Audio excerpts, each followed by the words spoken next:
আজকে আমি green food challenge করলাম। হে হে, ব্যাপারটা ছিল আমার ভিডিওতে একজন কমেন্ট করে বলেছে দাদা গ্রিন ফুড চ্যালেঞ্জ ভিডিও করো। তো আমিও আর বেশি দেরি না করে ঝটপট করে বেরিয়ে পড়লাম।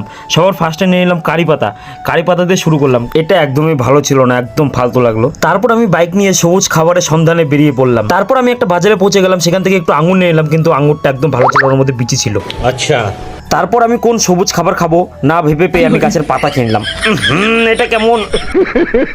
তারপর আমি দোকান থেকে একটা পালস চকলেট খেয়ে নিলাম সবুজ কালারের। এরপর একটা গ্রিন কালারের পেপসিও খেয়ে নিলাম। তারপর আমি একটা আইসক্রিমও খেয়ে নিলাম সবুজ কালারের। তারপর আমি বাড়িতে এসে না বুঝতে পেরে কাঁচা লঙ্কাও খেয়ে নিলাম। লঙ্কা খেতে গিয়ে মনে পড়লো না শশাতে খেতে হবে, শশাও তো গ্রিন। তারপর আমি ফ্রিজ থেকে শশা বের করে নিলাম। তারপর সেই শশাগুলোকে লঙ্কা দিয়ে মাখিয়ে নিলাম, সব গ্রিন গ্রিন ভাই। अच्छा अच्छा अच्छा अच्छा ठीक है अच्छा। তারপর আমি একটা কাঁচা আমের জুসের বোতল নিয়ে নিলাম, এটাও গ্রিন ছিল। এটা আমি খেয়ে নিলাম, এটা বেশ ভালো ছিল। তোমরা আরো কোনো চ্যালেঞ্জ থাকলে আমাকে দিতে পারো। আর এরকম মিনি ব্লগের জন্য ভিডিওটাকে লাইক আর চ্যানেলটাকে সাবস্ক্রাইব করো। বাই।